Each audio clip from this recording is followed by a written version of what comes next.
Hey everyone, and welcome back to another video. And in this video, I'm going to be going over this DoorDash driver review. So this video is going to be particularly useful for individuals who are looking to decide if they should try out DoorDash driving. And so I've been doing it for a couple of years now, and here's the things that I've learned. Now with DoorDash, the obvious thing is that you can actually work on your own time, but the fact is that you still need to put in the hours. Although you do have the luxury of having flexible hours, meaning maybe you want to work like 3 hours in the morning, then 3 hours at lunchtime, and 3 hours in the evening. That's entirely up to you, but the fact is that you still do have to put in the hours. And what everyone else does though is that because breakfast, I'd say lunch and dinner are like the prime times, but breakfast you could also be included as well. People still order food in the morning. Most people are going to be ordering that time, and but what I mean by that is other drivers are probably going to be working at that time as well, just because those are the busiest hours. So unlike a easy weekend, I'd probably make around like $100 to $150 with DoorDash driving, and that usually encompasses about like 5 to 8 hours depending on how busy it is. But keep in mind though that if you do decide to work like all day, let's say from 9 to 7 p.m. or 9 to 5 p.m., there are going to be a lot of slow times, and that's usually when people don't order as much food, let's say between the hours of like 2 p.m.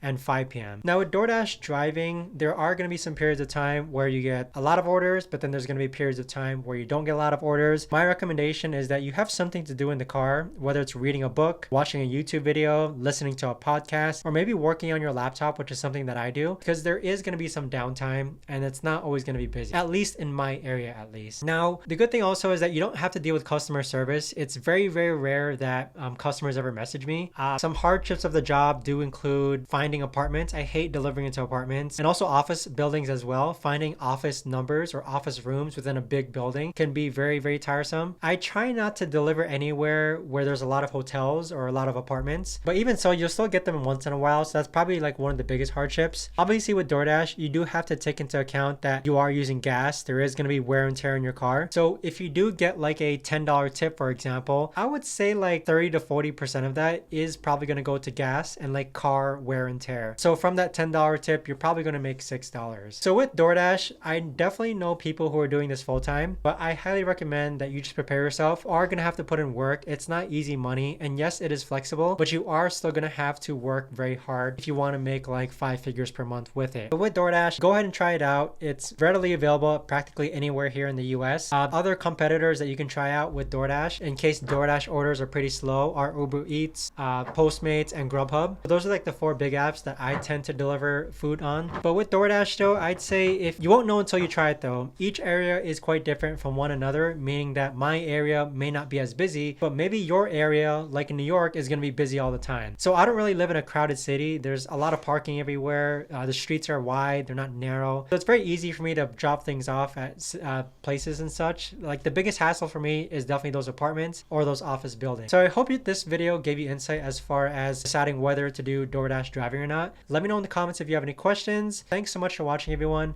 and I'll see you guys all in the next video. Take care.